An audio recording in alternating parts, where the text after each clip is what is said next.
Basically, my story begins in first year university. I had a year where I think a lot of problems happened to me.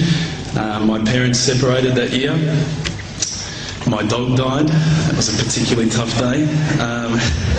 Subhanallah. I had 2 car accidents in the space of 1 week. And also, sadly, I had a friend pass away that year.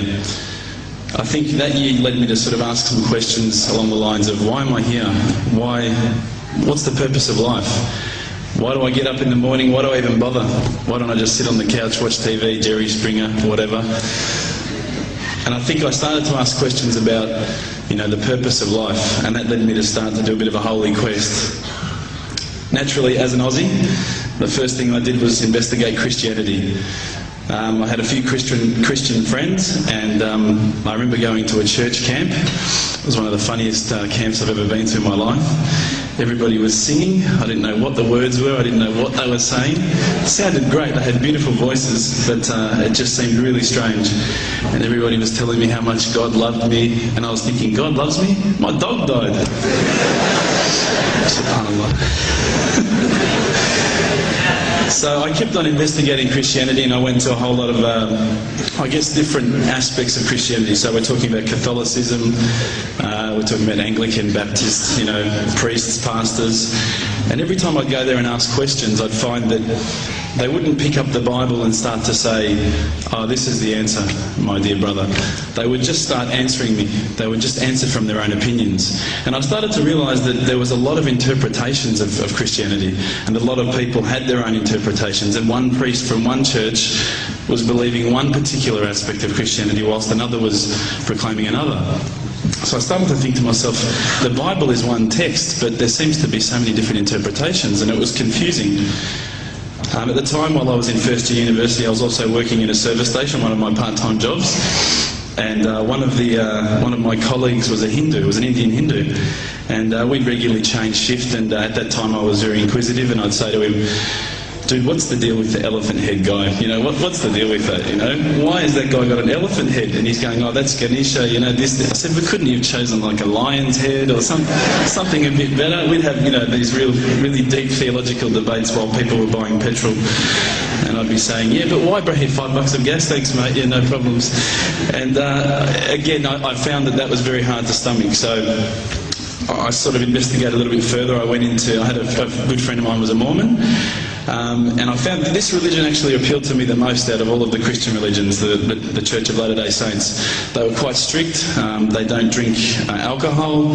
They don't drink caffeine. So unfortunately, Coke's out, guys, because I know Levos love Coke. But again, there was that leap of faith I felt that I had to make to embrace this religion. And I found that, I wasn't just into making a leap of faith, I wanted proof. I also investigated Judaism, would you believe? And my original name before Abu Bakr is Reuben. So if you've probably seen all the movies, you've seen Reubenstein. At the end, they probably thought I was Jewish, so they thought, oh, this guy's, one of us. But again, I just didn't find what I was looking for. Lastly, I probably looked into Buddhism, and I found that this was probably the religion that I was going to choose. I thought, look, this is great. There's so much. People at peace here. They seem to be really switched on, and they seem to be living one with the world, and that's what really appealed to me. But the more and more I looked into it, I guess I realised that it wasn't a religion of God. It was just a nice way to live. One of my friends, one of my close friends, who's a Christian, would you believe, said, tell me the religions that you've investigated. So I went through them. I said, Judaism, Christianity, Catholicism, Buddhism, Hinduism, He goes, what about Islam? Islam? They're terrorists. I'm not going to investigate that religion. They're crazy. Why would I even look at that religion? But lo and behold, I found myself walking into a mosque one day. This was my eternal quest. So I walked straight in, shoes on, straight across the prayer rug. There was a brother praying. I walked straight in front of him. As he went to go into sujood, I almost stepped on his head. SubhanAllah, I didn't have any clue what I was doing. I looked over and I saw this brother. You probably know this guy. This is Abu Hamza. He's come here and he's lectured a few times. SubhanAllah, I call him Abu Da'an because he's got a very large beard, mashallah. He came walking out towards me and I thought, today I'm about to die. This is the last day of my life. I'm a dead man. I'm a white boy in Lebland. What am I going to do here? I'm dead. He came walking across as though he just walked out of the Sahara Desert. Big abaya, big beard. But subhanAllah, the first words he said were, "G'day mate, how you going?" If only he had the can of VB, it would have been perfect.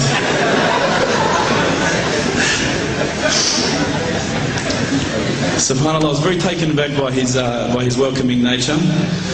As Aussies, I guess now, I don't want to offend any Australians here, but my upbringing is from a country upbringing. My parents raised me as an atheist. They were raised as Christians. They were dragged along to church every Sunday, and they hated every minute of it. So as soon as we were born, they drummed it into our heads that when you die, you're worm food. That's it. There's no afterlife. There's no God. It's all rubbish.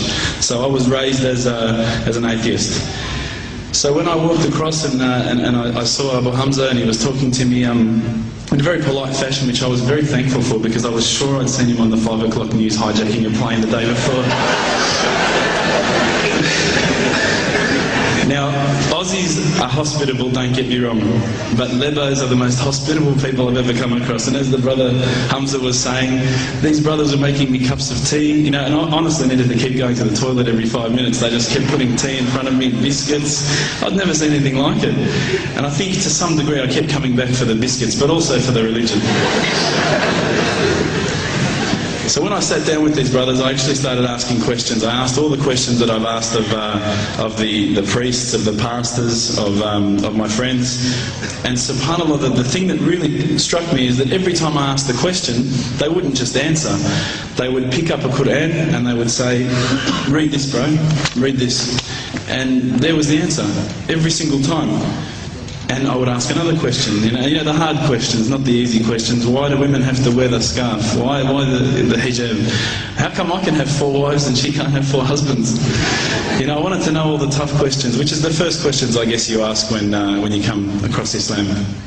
But lo and behold, they kept on answering the questions with the Quran, not from their own opinion. And I got frustrated with this. And I actually said to one of the brothers, because by this stage I think I'd been going there for about a couple of weeks, there was always a few brothers there when I went. And I said to one of the brothers, I said, you know, what's your opinion on the matter? Why won't you give me your opinion? And one of the brothers turned to me one day and said, how can I have an opinion when this is the word of God? SubhanAllah, I remember that really hit me. So I asked them if I could take a Quran home, and I didn't say I was going to use it to chalk up the couch or anything like that. I said I was going to respect the book, so I took it home, I started reading it. What I found was, while reading it, it wasn't as though I was reading a story, it was as though I was reading someone commanding me, you know, someone giving me guidance. And one night I decided to really try and get the spiritual mood happening, and I'm sure probably some of you have heard this story before, so I apologise.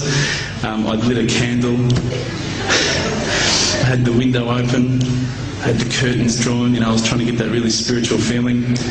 It was a nice summer night in Melbourne, as summer as it can get in Melbourne, and I was sitting there thinking, this is it, you know, this is the night.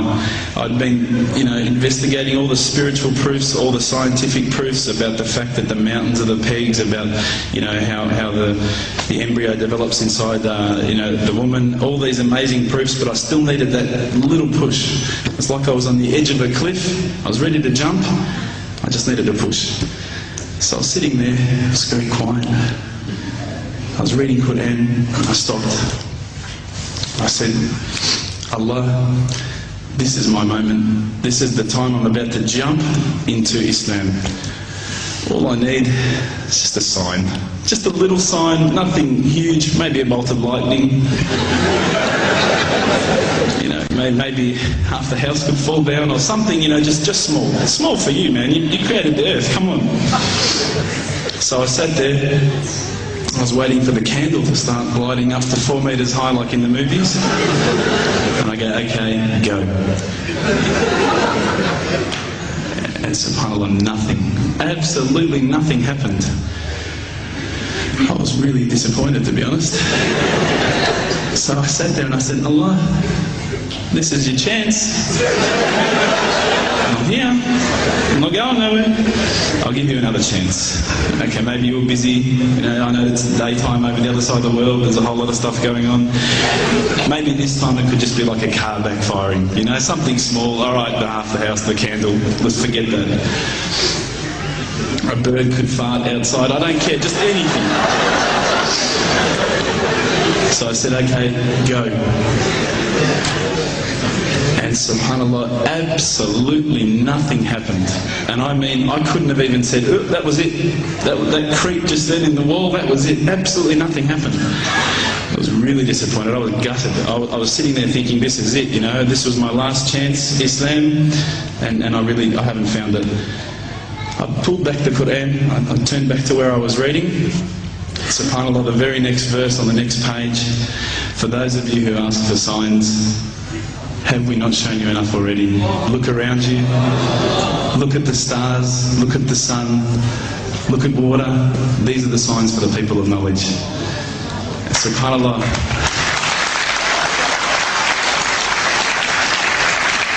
I threw the doona over my head and I pretended I was asleep. I was that scared because I couldn't believe how arrogant I'd been to want my own specific sign when all the signs had been there for me all along. The fact that we have this world, the fact that there is this creation, these are the signs for all of us. The next day I decided this is it, I'm becoming a Muslim. I've been investigating Islam now for probably about 6 months, to be honest. I went in and I said to myself, this is it, I'm going to make shahada. I had no idea what I had to say, I had no idea what the words were. It was probably close to Isha prayer, so it would have been, 7, 8 o'clock at night. I went in and I couldn't believe it. There was about 1,000 people at the mosque. I thought, subhanAllah, look at this religion. Look at how strong they are. It was the first night of Ramadan.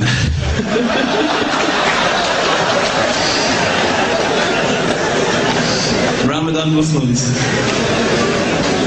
So I sat there and I was very nervous, I must admit. I got up and this person's going to me, you got to say these words, bro, Ashhadu. I'm going, what? Ash what? Can't I just say it in English? No, they say, no, you got to say it in Arabic. And I thought, looked out over the sea of beards that I could see in front of me, and I thought, if I get these words wrong, I'm a dead man. Again, I had this fear, And they were staring at me, and I don't know if you know this, but Australians can't stare. Lebanese people can stare. So I was sitting there, I was very scared. I got up, and subhanAllah, as soon as I started to say the words, all fear went out of my mind. It felt as though a shower was inside my head and someone had just turned on the cold tap. Felt like I'd been flushed clean. I said the words, and I wasn't expecting so many brothers to come up and yell, Takbir, Allahu Akbar, and start kissing me and hugging me. Now, I'd never been kissed by that many men in my life. But it was a beautiful day, I must admit. And that day was the day that I had more brothers than I could ever imagine, more sisters as well. But I guess since that day I've never looked back. My family, I think, initially were very worried that I was going to be, I guess, a little bit weird towards them. They thought that I was going to break out the AK-47s and the grenades. But they realised, I think, soon that this religion was actually making me a better person. Prior to Islam, you're not going to believe it, I had a mohawk. I did. I had, I'm not going to show you any photos. I had army greens, I had the Metallica t-shirt, I had the cherry docks. I was shocking, right? I thought I looked great, but I looked terrible. And alhamdulillah, ever since then I look as good as I do now. No, don't laugh, please. But my parents were the first people to actually say to me once, which really amazed me. They said, my father actually asked me for the Quran recently, which I was really happy about. I always thought he'd be one of the hardest people to work on. But he said to me, ever since you've been a Muslim, you've been a better person. You're more reliable. I can count on you to come and pick me up if my car breaks down. Whereas before I go, Dad, I was drinking last night, I don't know if it's still out of my system.